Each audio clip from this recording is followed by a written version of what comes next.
Estamos iniciando mais um diálogo, recebendo esta autoridade jurídica brasileira, doutor Ives Gandra da Silva Martins, jurista, a família, o avô, o Major Gandra, aqui tem nome de rua em Bonfim Paulista. Muito obrigado, doutor. Olha, é uma grande alegria, Ed, realmente, meu tataravô. Tataravô. O Major Gandra, na Bonfim Paulista, terra da mamãe, e ela, embora ela tenha ido para Ribeirão Preto muito criança, a primeira crise de 1918, quando meus avós, que toda a família perdeu com aquela crise financeira, as fazendas de café, etc., eles foram para Ribeirão Preto. E foi lá que o papai conheceu a mamãe. Então, uma vida entre Vila Bonfim, ou hoje Bonfim Paulista, e Ribeirão Preto, foi a vida da mamãe até casar. Hoje, basicamente, é uma coisa só, não tem mais separação de dar tudo emendado, né? Exatamente. Bom, doutor, nós já tivemos na história do Brasil outras polarizações em diversos momentos. Getúlio, tivemos embates aí, mas não consta na história nada tão, no meu modo de ver, grave como está acontecendo agora. O que está deixando isso tão grave, essa polarização no Brasil? Veja, há um instituto sueco chamado V-DEM, V de Vitória, DEM de Democracia. Ele é especialista em definir a temperatura das democracias no mundo inteiro. Então, tem um quadro de todos os países do mundo e faz uma análise anual de como é que as democracias vivem. E o relatório apresentado agora, que foi há 2 semanas atrás, pelo menos, publicado até pelo jornal Estado de São Paulo, eles dizem que há um recrudescimento, um reaparecimento de um número maior de ditaduras agora do que havia no passado. E que as ditaduras estão suplantando as democracias plenas, que o mundo tem reduzido o número de democracias plenas. E que o Brasil, é interessante, o Brasil é uma democracia apenas eleitoral, uma democracia relativa, por 2 fatos muito claros naquilo que o Instituto Sueco diz. Porque aqui há censura de imprensa e aqui há presos políticos, presos por manifestação política. Deixa o nome de antidemocrático ou não, mas a verdade é que é uma mera opinião que leva o cidadão à prisão. Então, o Instituto coloca que no mundo inteiro está havendo uma queda da democracia. O que ele chama de democracia eleitoral, o Instituto. A democracia eleitoral é uma democracia em que o eleitor vota e, a partir daí, não tem mais voz ativa nenhuma, que quem é o detentor do poder faz o que bem entende. E o que nós estamos vendo no Brasil é um fato que nunca houve, digamos, na história, que é uma predominância maior hoje do Poder Judiciário. Se nós analisarmos o período republicano, quando tivemos primeiro São Paulo e Minas dominando de 89 até 30, depois uma ditadura de Vargas, depois de 45 até 64, um regime democrático, 64 até 85, um novo regime de exceção. De lá para cá, uma democracia. O que nós vemos é o seguinte: o Poder Judiciário, nem no tempo do Império, nem até este século XXI, teve, senão, um papel de ser apenas Poder Judiciário, um poder que não interferia no processo político. O processo político é para ser exercido pelo Poder Executivo e pelo Poder Legislativo, mas jamais pelo Poder Judiciário. E nós estamos vendo que o Poder Judiciário hoje tem uma interferência direta. O jornal Estado de São Paulo, a Folha de São Paulo, tem ultimamente mostrado que não é função do Poder Judiciário intervir no processo legislativo, dizer quem é que pode falar, quem é que não pode falar, por exemplo, sobre fake news, definir modificações legislativas, legislando muitas vezes, como aconteceu em relação ao casamento de homossexuais, em relação ao flagrante perpétuo, o problema do aborto, em que permitiu, numa das turmas, o aborto até 3 meses. Se nós analisarmos o problema de fidelidade partidária, que não está na Constituição, então, quer dizer, o Poder Judiciário passou a ter um protagonismo através de uma corrente doutrinária que, a meu ver, não foi o que o Constituinte discutiu, mas que eles estão adotando, que é o chamado consequencialismo jurídico, no qual a tentativa de atuar nos vácuos legislativos ou corrigir rumos do executivo, eles atendem, de um lado, quando há um pedido para eles se manifestar, e, de outro lado, eles entendem que eles estão, com isso, defendendo o processo democrático. Então, a democracia passa a ser defendida, não mais pelos poderes eleitos pelo povo, mas pelo Poder Judiciário. Então, eles se outorgam o direito de serem os defensores da democracia. E isso, evidentemente, é uma corrente doutrinária que, enfim, eu respeito, temos respeito dos ministros da Suprema Corte, todos eles são grandes juristas, mas não é a minha posição.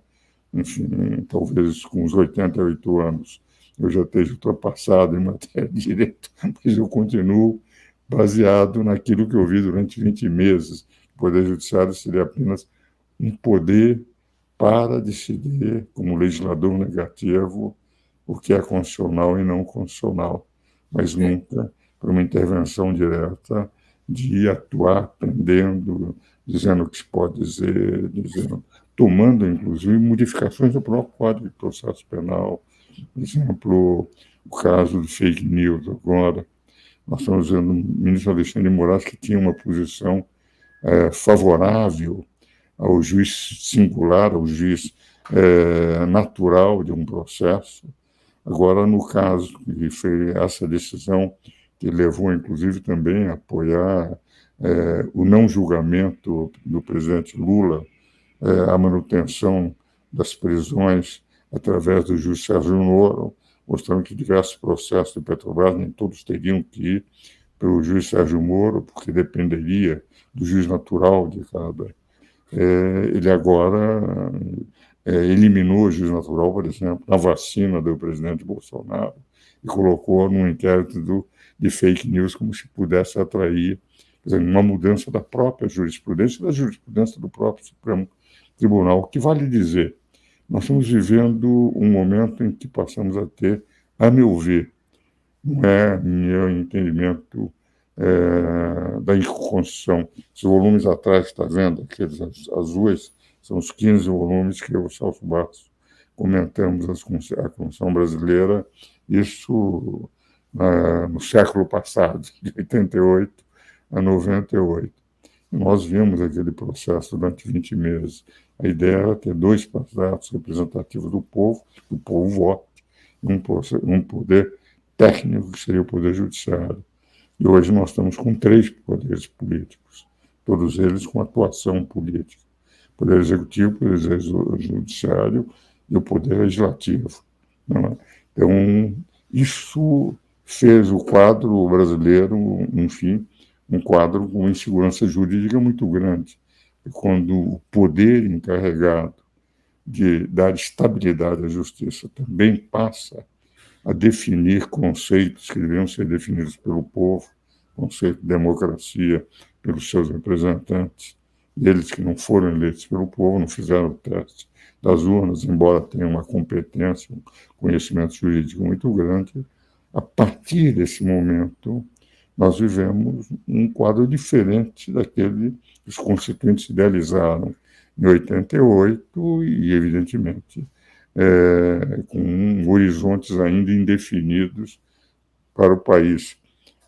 Se nós vamos ter uma democracia plena ou se esse instituto sueco, o VDEM, definiu que o Brasil é apenas uma democracia eleitoral e que o Brasil perdeu, entende, o ranking de uma democracia plena nesses últimos tempos, derrigou uma realidade nova que nós temos que examinar. Eu, com 88 anos, não vou ter a possibilidade de ver como é que isso vai evoluir no futuro, mas vocês que são mais jovens vão ter que enfrentar para saber qual será o produto desse novo quadro institucional do país. Não é?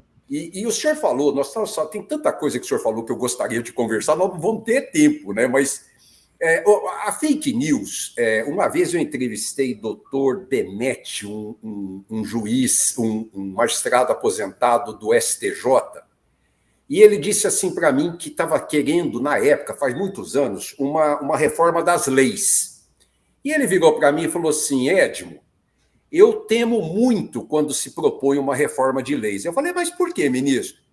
Ele falou assim: porque tende a piorar quando se fala nisso. Guardando essa projeção para cá, assim eu penso em relação às fake news hoje. Eu acho que essa fake news ela está carregada de vício e de propósito e não de legitimidade. Qual é o seu pensamento? Veja, primeiro é um grande amigo meu, Sidney Benetti. Sidney Benetti. Um ministro muito competente, e é meu confrade na Academia Paulista de Letras Jurídicas. Ele tem razão, porque, em concreto, a lei de fake news, a meu ver, ela traz um problema muito sério, entende? A Constituição declara que a liberdade de expressão, no artigo 5º, a liberdade de pensamento, melhor dizendo, é ampla e, se por acaso houver abuso, você entra com a ação de indenização por danos morais, entende? E se houver falsidades, por denunciação caluniosa, essa, através de legislação infraconstitucional, não está na Constituição. Agora, o artigo 220, por outro lado, diz que a liberdade de imprensa é plena, entende? Não pode sofrer qualquer tipo de restrição. O próprio Alexandre de Moraes, nos comentários dele, a Constituição e o comentário do Alexandre são comentários considerados best-sellers em direito constitucional, tem em torno de 40 edições, escreveu. Não há advogado que não tenha os comentários do Alexandre. Quando se vai ao artigo 220, ele mesmo diz: liberdade de expressão tem que ser assegurada. É manifestamente inconstitucional qualquer limitação à liberdade de expressão. Ele escreveu. Agora, o que está acontecendo agora? Nós estamos tendo limitações da liberdade de expressão. Se nós examinarmos, enfim, nós temos deputados presos porque entenderam que ele era antidemocrata quando falou mal do Supremo. Há uns aspectos interessantes. Pode falar mal de Jesus Cristo, e isto é liberdade de expressão cultural. Falar mal de um ministro supremo pode ser antidemocrata. Então, isso... Então, e o próprio Alexandre tem, enfim, mantido um inquérito de fake news, que o Marco Aurélio denominava o inquérito do fim do mundo. E esse inquérito, a Procuradoria-Geral da República, por artigo 129 da Constituição, é a que única tem competência privativa para dar início à ação penal, pediu o arquivamento e o ministro Alexandre de Moraes, há 3 anos, num arquivo.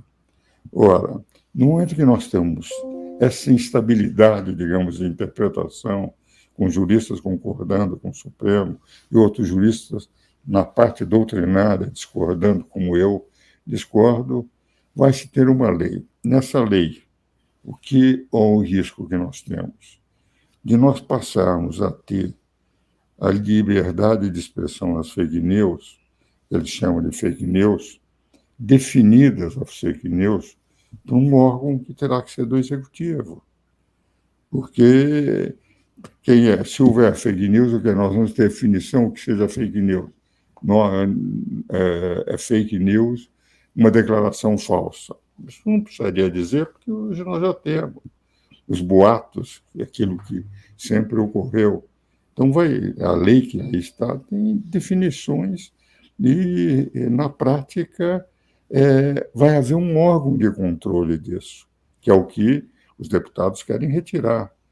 Se houver um órgão de decreto, do executivo. Então, nós corremos o risco de ter o Poder Executivo dizendo, por um órgão de controle da imprensa, de controle dos meios de comunicação, levantando o que é, porque uma vez vindo a lei, vendo essa alteração, vai haver um órgão controlador disso por parte do executivo, o que vai com que o partido que for dominante vai ter um domínio sobre o que é que vai ser dito pelas pessoas, pelos meios de comunicação, pelas redes sociais, etc. Então, a mim, eu tenho muita preocupação, entende, de que uma lei sobre fake news ela possa representar, num determinado momento, um controle maior da liberdade de expressão num regime democrático. Eu, pessoalmente, entendo que democracia plena é eu dizer o que quiser e vou ser punido se eu abusei. Esse abuso se examina em cada caso contrário, e não com prisões preventivas, a meu ver. Quer dizer, um Se a lei abuso. fosse cumprida, né, doutor Faz Ives? o processo e verifica se foi um abuso, como na ação de indenização por danos morais, vai se pagar, entende? O próprio Alexandre Moraes entrou com ações, parece, se eu não tenho grande precisão, contra alguém, ou foi o ministro Gilmar Mendes, um dos ministros, contra alguém que o acusou e ele ganhou a ação, você tem que pagar uma indenização para ele, que é o caminho normal de se discutir, mas não por enquanto se está pensando, porque o receio de se fazer qualquer crítica, de se poder, enfim, discutir livremente um tema. Eu, por exemplo, discordei, entende, com todo respeito aos ministros do Supremo, e a Folha de São Paulo criticou também, o Estado de São Paulo também criticou, não pode plataformas pretenderem pressionar o legislativo para não apoiar isso. Claro que pode. Se nós estamos na democracia, enquanto está se discutindo um projeto, eu posso dizer o que eu gosto e o que eu não gosto dentro do projeto. Entende? E o Estado de São Paulo e o Folha de São Paulo, os dois jornais, criticaram essa intervenção do Supremo Tribunal Federal dentro, dizendo que essa plataforma não pode pressionar os deputados, esses não podem dizer que são contra a lei de fake news. Ora, por que numa democracia eu não posso dizer o que penso enquanto um processo está sendo discutido? Então, isto é que, com todo o respeito, que é muito grande pelos ministros da Suprema Corte, até porque tenho livros escritos com muitos deles, participei de palestras, de conferências, enfim, um relacionamento muito agradável e me sinto honrado de ter amizade de muitos dos ministros da Suprema Corte, mas eu entendo que esta não é função do Supremo Tribunal Federal. De uma A outra. função do Supremo Tribunal Federal é ser aquele guardião da Constituição, mas não um constituinte suplementar, um legislador suplementar, e o que vale dizer, não atuar politicamente, mas exclusivamente como um legislador negativo, o que diz se a lei é constitucional ou não constitucional. Mas é uma opinião minha, com 65 anos de advocacia e 59 de professor universitário, pode ser que eu já represente uma velha corrente que esses novos consideram ultrapassados e que, quando olham para mim, olham para um dinossauro de 88 anos. Não vem com essa, não. Não vem com essa, não. Não vem com essa, não, porque o senhor está falando, nós falamos do ministro Benedetti, eu estou lembrando que a juíza, ex-juíza e ex-deputada federal, Denise Frossar, lá do Rio de Janeiro, uma vez ela disse que o Brasil já tem leis demais. Basta cumprir as leis, não precisa fazer novas leis. As leis têm lei. Olha, poucos países têm tantas leis como o Brasil, mas não se cumpre a lei. Agora, só para encerrar, eu falei há 2 semanas com a ex-ministra do STJ, Eliana Calmon, e ela também, por um outro lado, em relação ao Supremo Tribunal Federal, ela disse com relação a prazo dos inquéritos. E ela não vê final dos prazos nem no inquérito do 8 de janeiro e nem no das fake news. E ela se mostrou preocupada com isso. Eu tenho a mesma preocupação da Eliana. Aliás, foi uma ministra excepcional, a Helena Calmon. Gosto muito dela, como a do Denise Frossard também. E o Sidney Bennett, todos que citou são bons amigos. Mas eu quero dizer o seguinte, tem razão, porque os inquéritos deveriam ser rápidos, prisões preventivas rapidíssimas, porque é preventiva, tem que se decidir rapidamente, porque eu estou segurando alguém sem liberdade numa prisão. E nós vemos que isso se prolongue mais. Se nós pegarmos o inquérito do dia 8, que, aliás, foram os votos do ministro André Mendonça, com que eu concordo inteiramente, como é que nós podemos admitir, entende, não individualização dos fatos para cada um dos acusados? Como o processo penal é individual, não existe processo penal coletivo assim, ou individual, que se eu estou prendendo fulano de tal por tal, eu tenho que individualizar o que ele fez naquele momento. Não houve individualização, houve condenações coletivas, entende? Sem individualização. E mais com uma prolongação de prisões preventivas. E o interessante é o seguinte, são atos antidemocráticos, aquilo que eles fizeram. Tresloucados, verdadeiro absurdo, não tinha o menor sentido, entende? Mas todos foram alertados no dia 6, no dia 7, de que havia uma concentração. Porque o governo de São Paulo também alertado nas concentrações aqui. O que fez o governo de São Paulo? Reforçou onde eram os pontos, isso me contou o secretário de Justiça, Fábio Prieto, foi presidente do Tribunal Regional da Terceira Região, aliás, um belíssimo jurista. Ele reforçou, não houve nada em São Paulo. Mas tiveram as informações e não fizeram nada. O ministro da Justiça não fez nada. O ministro da Segurança, quer dizer, o que vale dizer. Por outro lado, dizer que eles iam dar um golpe, eu pergunto o seguinte, em que lugar do mundo, Ed, não há golpe sem armas? Quer dizer, sem tanques. E como eu sou professor da Escola do Comando de Estado-Maior do Exército há 34 anos, mais de 90% dos generais do Brasil tiveram que ouvir minhas aulas de direito constitucional no curso que eu dou para um curso de coronéis, dos quais, no fim do ano, sairão os generais de brigada, grande parte dos generais de brigada daquele ano. Eu sabia, eu dizia desde agosto, quando diziam, corre o risco, a democracia no Brasil, eu disse, é 0/0. Não corre risco nenhum, porque sem forças armadas não há possibilidade.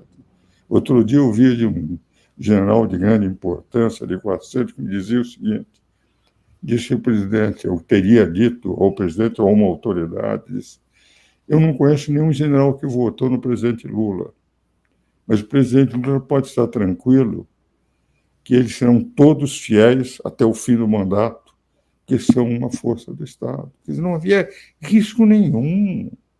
O que houve foi um gesto deslocado, etc., uma omissão monumental do Palácio do Planalto, entende?